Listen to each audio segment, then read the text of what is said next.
mbola manolotra ny arahaba mba hampirarintso atsika rehetra indray izay manaraka ny fotoam-bavaka izay hoentina androany. Isaorana lehibe ny tompo Andriamanitra nanome antsika tombonandro vaovao ary nanome antsika koa ty herinandro mahafinaritra ity izay inoko fa herinandro hitondra fahasoavana ho amin'ny fiainantsika sy ny ankonantsika ary ny firenentsika iray manontolo. Ny dera sy ny aza ary ny voninahitra dia atolotra ho an'Andriamanitra irery any ary tonona ho amintsika rehetra kosa ny fahasoavan'Andriamanitra sy ny fiadanany. Ho anao moa raha ho anatina tsy fahasalamana dia mirary ianao izay mba ho sitrana tanteraka azo fahasalamana somatsara ianao amin'ny anaran'i Jesosy. Raha tojo fahasairanana na olana tena mavery hevitra ianao mety efa kivo sy mitanondrika ihany koa, miantso anao ahako, andao atoky an'Andriamanitra satria tsy mbola miovy zany Andriamanitra izany. Ndao ino an'Andriamanitra fa ny olona ka raha mbola mino matoky an'Andriamanitra dia mbola afaka hiasa hietsika hamonjy izany olona manam-pinoana izany Andriamanitra. Koa andeha ary sika hivavaka ametraka ity fotoana ity indray eo am-pelantanan'Andriamanitra mba tena andray fahasoavana, andray fitahiana avy amin'ny tompo isika, andray aim-panahy lehibe indray anomanantsika ilay mandrakizay atsika sy mba hahafan'Andriamanitra ihany koa miasa mikery eo amin'ny fiainantsika amin'izao vaninandro misy atsika izao. Andao hivavaka tompoko. Andriamanitra rainay ilay mahefany zavatra rehetra, ianao ilay mampianatra hoe izaho izay izy hatrizay ary mandrakizay. Ianao ilay Andriamanitra lehibe sady mahefany zavatra rehetra. Ianao ilay Andriamanitra raiko, ilay rain'i Jesosy Kristy, ary ianao koa ilay fitiavana mandrakizay ary nanome famonjena ho anay ianao tamin'ny alalan'i Jesosy. Ary misaotra anao koa izay Jesosy fa nanaiky, nalatsatra ianao, novonoana sy nokapohana ary nomelohana teo amin'ny hazo fijaliana mba ho famonjena, ho famelan-keloka ary ho fanavotana ho an'ny maro. Jesosy io, misaotra anao izay satria raha tsy teo ianao dia tsy nanana fiainana mandrakizay izahay. Misaotra fanamasina fa ianao ilay Andriamanitra miaraka aminay, mombanay, mitarika anay hanompo an'Andriamanitra, mitarika anay ho amin'ny finoana, hitondra anay ho amin'ny fibebahana sy fahaizana miankeloka. Androany dia apetraka eo am-pelantanan'Andriamanitra ny fotoana rehetra izay iarahanay mifampahery, mifampivavaka indray amin'ny alalan'izao fotoam-pivavahana izao. Amin'ny anaran'i Jesosy Kristy Tompo nanaovako mivavaka rehetra. Amen. Amaky tenin'Andriamanitra anankiray isika somary tantara lavalava izy ity fa ao anatin'izao tantara izao no akatsika ny fampahirezana avy amin'ny fanahy masina. Ao amin'ny filazantsara ny soratan'ny Marka toko fa 2:10, fakina manomboka amin'ny 2:12 ary faranantsika any amin'ny 2:20. Amin'ny anaran'i Jesosy no amakiko ny tenin'Andriamanitra. Misy soramandry kely ary ambony ary manao hoe ny nanjonan'i Jesosy ny aviavy tsy namoa sy ny nandroany ny mpivarotra ary nanesorany ny nanasorany nandrarany hiala tao amin'ny kianjan'ny tempoly. Ary noho ny ampitsony iny rehefa niala tao Betania izy dia nona Jesosy ary natsindro aviavy anankiray mandravina teo ery lavitra ery izy dia nakeo fa toa ahita vo teo aminy. Kanjo no ny tonga teo aminy izy dia tsy nahita na inona na inona afa-tsy ravina ihany fa tsy mbola tonga ny tao-pamoazan'ny aviavy. Ary Jesosy namalika nanao taminy hoe aza misy mihinana vo avy aminao tsony mandrakizay ary ny mpianany nare izany. Ary tonga tany Jerosalema izy ary Jesosy nifindra teo ikanjan'ny tempoly dia nandroaka ny mpivarotra sy izay nividy teo ikanjan'ny tempoly satria teo ikanjan'ny tempoly sady nanjera ny latabatry ny mpanakalo vola sy ny fipetrahan'ny mpivarotra voromailala. Ary tsy navela nisy olona hitondra fanaka andeha amaky ny kianjan'ny tempoly.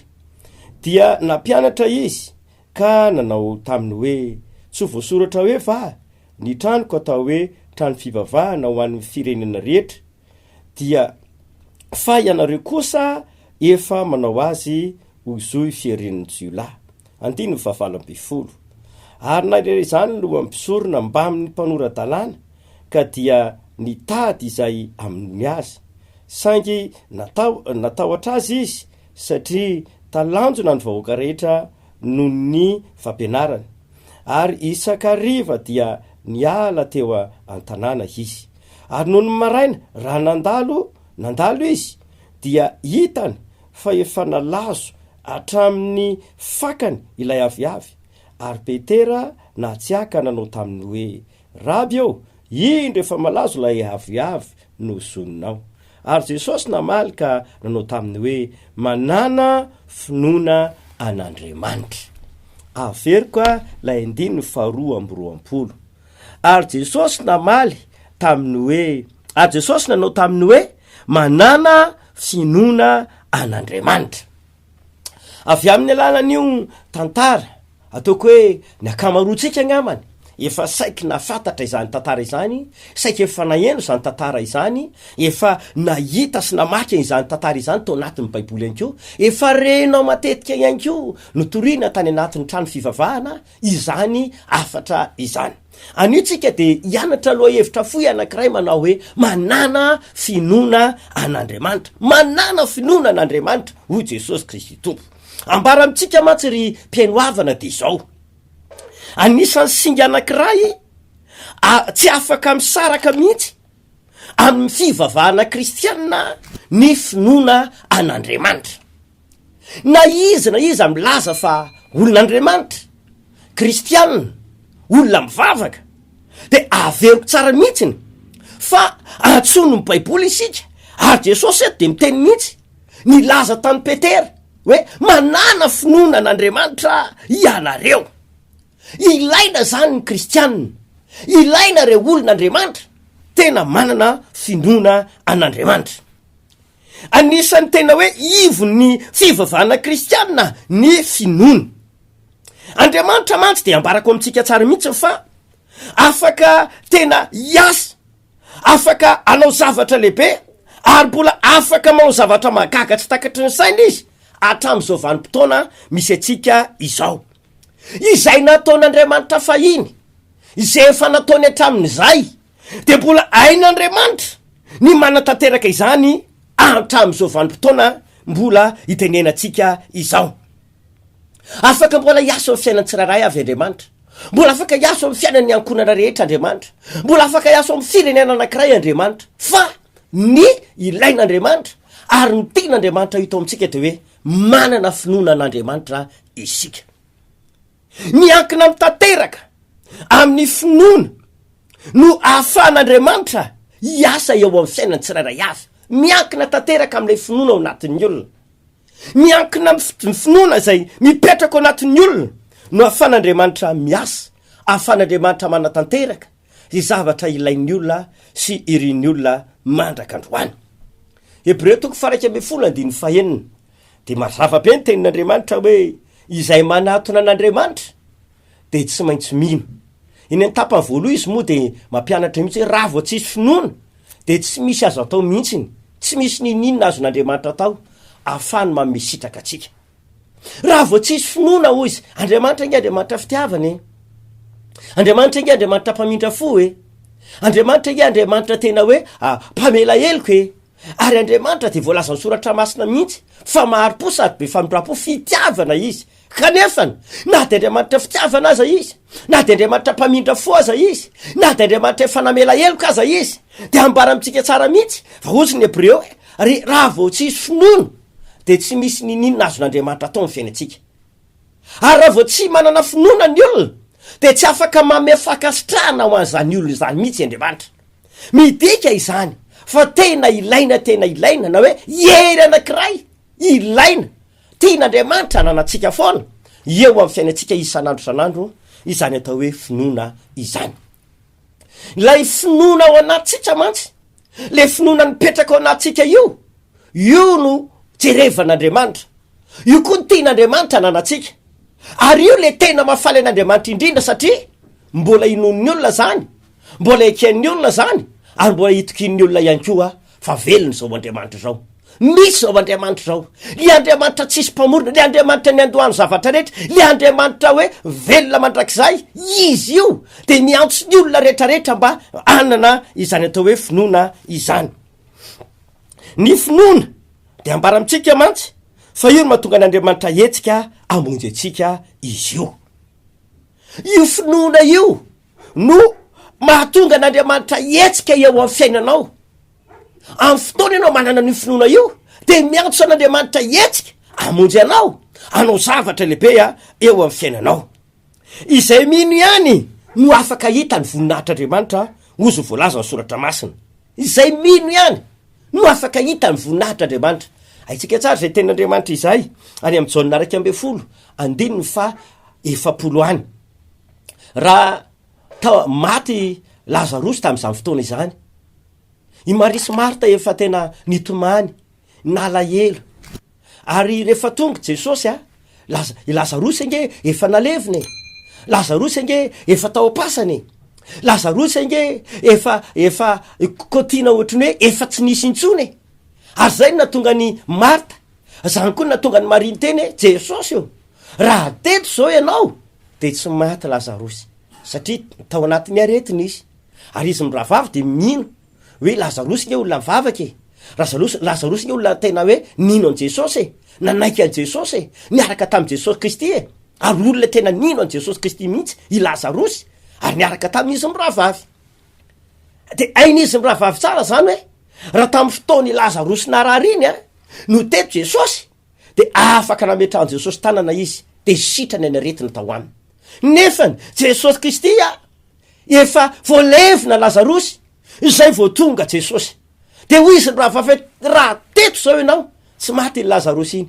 Ohatry ny teteny zany zareo tena tara kely ianao Jesosy efa efatrandro zay nandevenana ny Lazarosy, tsy sevitra intsony no momba anazy, nitomany izy miravavy, nalahelo izy miravavy.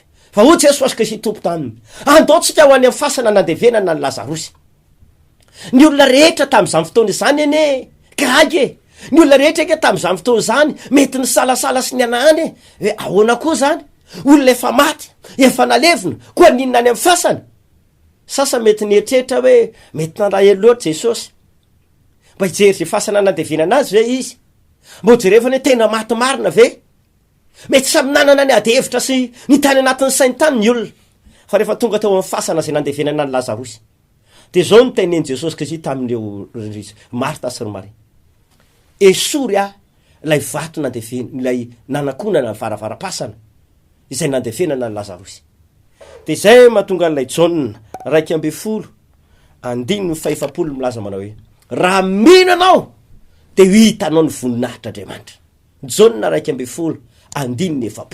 Raha mino izy de ahita ny voninahitr'Andriamanitra. Zany nge mahatonga Jesosy miteny manao hoe manana finoana n'Andriamanitra, manana finoana n'Andriamanitra. Na iza zany olona miaina ato amin'ity tany ty milaza fa olon'Andriamanitra, de ambara amitsika tsara tsy hoe fombafomba le mivavaka, na fombafomba le makany am-piangonana, na fombafomba le mamaky baiboly, na fombafomba le hoe mba manompo an'Andriamanitra. Fandroany de miantso atsika rehetra aho andao anana finoana n'Andriamanitra. Manana finoana n'Andriamanitra isika, na inona mety asa fanompona ataotsika, na inona mety andraikitra misy atsika, tsotra ihany ny Jesosy Kristy tompo, manana finoana n'Andriamanitra ozy. Jesosy tsy niteny hoe inona ny andraikitra anao, na inona na ara-piangonanao, na inona fombafomba fivavahanao, fa ny tena tian'Andriamanitra ho hita amin'ny fiainantsika de hoe mila manana finoana n'Andriamanitra. Isaorana n'Andriamanitra tokoa. Fa tamin'ny voalohany ange salasala ny olona tamin'ny fotoana nafatesany Lazarosy io ny salasala ry Marisy Marta ary Marta raha moa de teny fantatry fa hitsangana ihany i Lazarosy iny, fa amin'ny fotoana fitsanganany tena ny maty. Fa ho Jesosy tsy voalazako fa raha ino ianao de io hitanao ny voninahitr'Andriamanitra. Rehefa tonga tao amin'ny fasana tokoa, nesorina le vato zay nisy ny varavara-pasana, niantso tamin'ny fehamahery Jesosy ry Lazarosy mivoata aho. Niaraka tamin'izay dia novahany ny herin'Andriamanitra tamin'ny fomagaga sy takatry ny saina, ny lamba izay namonosana azy ary nivoaka tao anatin'ny fasana nandevenana azy Lazarosy mbola nisy mbola nisy fatorana ny tavany, mbola voafatra mosara ny tarehany. Ozy voalaza soratra masina ary velona somatsara Lazarosy. Inona zavatra nitakin Jesosy tamin'io? Inona zavatra niteneny Jesosy tamin'io? Ozy niteny Jesosy, raha mino ianareo. Tsy voalazako fa raha mino ianareo de hita mivoninahitr'Andriamanitra. Mety nisy fisalasalana tao amin'ny Marta, mety nisy fisalasalana tamin'ny olona maro nanodidina teo. Fa Jesosy Kristy melohany nananganany any Lazarosy de nilaza resaka finoana Jesosy. Melohany afananamelona Lazarosy de niantso mba hanana finoana aloha Jesosy. Ry Maria manana finoana, fa rehefa misy finoana aminareo de hita mivoninahitr'Andriamanitra. Tsy tam'izany fotoana zany ihany no afaka no zavatra lehibe ny tompo, tsy zamy fotoana zany ihany no afaka mbola hiasa ny herin'Andriamanitra, fa mandrak'androany de velona sy mahery ny herin'Andriamanitra ary afaka mbola hiseho mivoninahitr'Andriamanitra. Fa saingy izao mila manana finoana an'Andriamanitra. Manana finoana an'Andriamanitra ozy de ahita ny voninahitr'Andriamanitra. Zay ny tian'Andriamanitra teneny, zay ny tian'Andriamanitra tongavana. Nitsanga ny Lazarosy no ninona no le finoana zay niteneny Jesosy hoe mila manana zany. Faharoa, ohatra faharoa jerevantsika hoe mila manana finoana isika dity. Any amin'ny bokin'ny asan'ny apôstôly toko 420 any, ao amin'ny 9:9. De misy tenin'Andriamanitra lehilahy anankiray izay ambara soratra masina hoe nanana finoana lehibe ty lehilahy ty tamin'ny fotoana nitorindry Paoly apôstôly ny tenin'Andriamanitra. Asan'ny apôstôly toko 420 dia ao amin'ny 9:9. Fakina amin'ny anaran'i Jesosy ny tenin'Andriamanitra. Asan'ny apôstôly toko 420 dia 9:9. So vaky ny tenin'Andriamanitra amin'ny anaran'i Jesosy Kristy tompo no amakiko azy.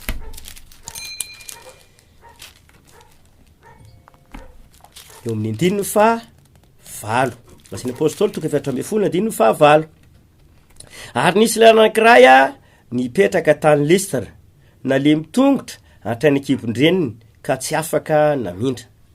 Ary izy nare amin'ny Paoly ny toriteny, ary Paoly no nibanjina azy mafy, ka nahita fa nanam-pinoana ositranina io, dia niteny tamin'ny feo mahery hoe mijoroa amin'ny tongotra ao, dia niatsamotsamotra raha lehilahy ka nitsangatsangana. Eto zao de ambarany soratra masina hoe nisy lehilahy anankiray avy any Listra. Ity lehilahy ty de ambarany soratra masina fa nalemy hatrany akibon-dreny, nalemy tongotra hatrany akibon-dreniny. Zany olona nalemy lehibe izy fa mbola niaraka tamin'izay aretin'ny fahalemena izay, napalahelo niaraka tamin'izany fa isaorana an'Andriamanitra. Tanteraka le tenin'Andriamanitra any amin'ny bokin'ny Romanina toko 10 milaza hoe ny finoana na tonga ny finoana hitsangana, atonga ny finoana ho velona de avy amin'izay toriteny na hoe avy amin'izay henon'ny olona. De rehefa nitoriteny Paoly tamin'izany fotoana izany, tao anatin'ny fotoana nitoriny teny Paoly de nomboka nibanjina nyty lehilahy anankiray ity. Hita ny lehilahy malemy tongotra io tena lina, misy finoana ao anatiny.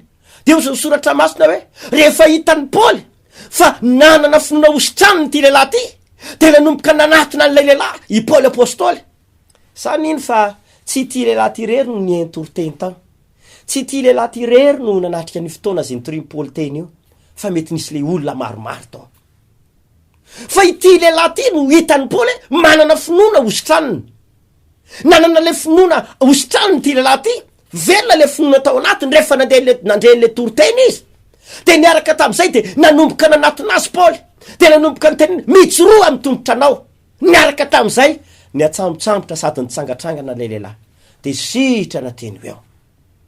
Tsisy hoe aiza ny fiangonanao na inona ny ara-piangonana, manahoana sy manahoana ianao, fa ozy ny soratra masina nanana finoana ositranina lay lehilahy. Nino ny toriteny zay nentin'ny Paoly izy, nino ny afatry ny tenin'Andriamanitra zay nentin'ny Paoly izy, de isaorana n'Andriamanitra lehibe fa teny eo izy de nandray fanasitranana. Nitsanga ny Lazarosy, na de efa maty azy, na de efa nalevina azy, fa nitakiany Jesosy de manana finoana. Raha mino de ahita mivoninahitr'Andriamanitra. Ity lehilahy intioko de sitrana ny aretiny, nitsangana izy, afaka ny aretina izay nampalemy azy hatrany akibon-dreniny. No ninona satria nanana finoana ositranina izy. Izany rehetrarehetra izany ry hava malalo, no etiko mitonanao androany manao hoe tena ilaina io fananana finoana io eo amin'ny fanarahana an'Andriamanitra. Andriamanitra de ambara amintsika fa tsy mizata fan'olona. Andriamanitra ihany koa de ambarako amintsika fa mbola afaka miasa foana izy hatramin'izao, mbola tsy niova ny heriny, mbola tsy niova ny asa taony, mbola tsy niova la herina fanasitranana, mbola tsy niova la herin'ny famonjena, mbola tsy niova la herin'ny famelan-keloka, fa ozy ny soratra masina Hébreux 10:15 Jesosy Kristy tsy miova, maly, anio ary mandrakizay. Tsy miova Jesosy, tsy miova zany ny heriny, tsy miova zany zay nataony, fa zay nataony hatramin'izay de mbola ainy atao mandrakandroany, mbola ainy atao rapitso, mbola ainy atao mandrakizay. Satria raha tsy miova izy de tsy miova zany zay nataony, mbola tsy miova, mbola tsy miova mandrakandroany, tsy miova Jesosy. Fa ny finoana no takian'Andriamanitra nanantsika. Be de be ny olona indraindray no miteny hoe sao de mandany andro fotsiny ny fivavahany, sao de mandrebireby fotsiny ny fivavahany. Ny olona mipetraka riavana mahatonga ny olona maro tsy mahatsapa ny zavatra ataon'Andriamanitra ty, satria betsaka no tsy manana finoana n'Andriamanitra intsony. Kristianina izy, mety olona mivavaka izy, manompo an'Andriamanitra izy, na mety olona tsy mivavaka mihitsy izy, fa be de be tsy mahita vokatra mihitsy, tsy mahita zavatra lehibe, satria tsy mino izy mbola miasa ny herin'Andriamanitra. Any ka lasa be de be ny olona no manamaivana ny fivavahana amin'Andriamanitra, indraindray manao tsintsinina ny fivavahana amin'Andriamanitra, satria tsy afaka manao ninina mihitsy ny Andriamanitra raha ohatra ka tsy manana finoana ny olona. Tsy afaka manao ninina Andriamanitra rehefa tsisy finoana ao anatin'ny olona. Zany nge voalaza filazantsara Mateo raha ihany Jesosy Kristy tompo, de voalaza soratra masina fa nandeha tany amin'ny tany zay mba nalehibe azy, nandeha tany amin'ny tany izay efa naterahana anazy, namanga ny fianakavian-tany, de mitory ny tenin'Andriamanitra tahaky ny fanaony mahazatra, mampahery ny olona, mitona ny olona ino an'Andriamanitra, nilaza ny filazantsara.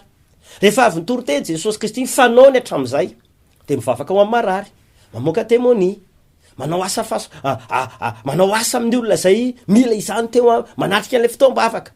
Fa zavatra nataon'ny olona nge tamin'izany fotoana zany de zao ny fitenin'ny olona rehetrarehetra atao amin'ny tanàna na lehibe azy io tsy ty ve le zanakiry Josepha, le mpandrafitra, tsy Maria ve any reniny io, tsy eto amintsika daholo ve ny anabavy ny rahalahy, ko avy taiza mba nazahoan'le io zany asa lehibe zany. Zay mihitsy ny voalazan'ny tenin'Andriamanitra amin'ny Matteo 3:10 manomboka 7:15. Ohatry ny hoe hitan-jareo any Jesosy, ny fanatrika tamin'i Jesosy tenan'izao mihitsy zareo, fa ny hitany de zao hoe olona teto an-tanàna io, fatatsika io, fa magaga fotsiny zao de hoe taiza koa mba nazahoany zany asa lehibe, nafahany mampianatra, nafahany mitory teny. De ozy ny soratra masina raha toizatsika ny tenin'Andriamanitra de tsy nanao asa lehibe teo Jesosy, afatry ny marary vitsivitsy any no sotraniny, no ninona, no tsy finoany ny olona tao, no tsy finoany de tsy mahita zavatra olona. Ka raha vao misy mpivavaka, misy mpitory teny, na misy fampo-pivavahana anankiray, nefa le olona tonga de tsy mino, tsy resy lahatra, aiza koa mbola isy azany, fandrebirebena fotsiny ohatra zao, de tsisy ninina ho tsapan'ny olona. Tonga Andriamanitra de voasakana, tonga Andriamanitra de tsy amefakatrahana, tonga Andriamanitra de tsy afaka miasa, satria nahoana riavana, satria tsy mino ny olona, misalasala ny olona, mirorosaina ny olona, everiny efa taloha any angamba ny Andriamanitra manao an'izany. Nefa nozy ny tenin'Andriamanitra tsy miova Jesosy, maly, anio, mandrakizay, manana finoana n'Andriamanitra riavanao, fa mbola tsy miova zao Andriamanitra izao. Ataotsika tena atsangatsika indray ny finoana, ho velomintsika indray ny finoana n'Andriamanitra, mbola manasitrana Jesosy, mbola mamela heloka Jesosy, mbola afaka manafaka ny olona zay voafatotra mifampahoriny ny fanarato Jesosy, mbola afaka mampahery ny olona zay ketraka Jesosy, ary ny tenin'Andriamanitra de mbola misy hery sy fahefana afaka hitondra fahasoava lehibe ho an'ny olona tsirairay avy, fa ny angatahan'Andriamanitra, ny tian'Andriamanitra nanan'ny olona de hoe manana finoana n'Andriamanitra.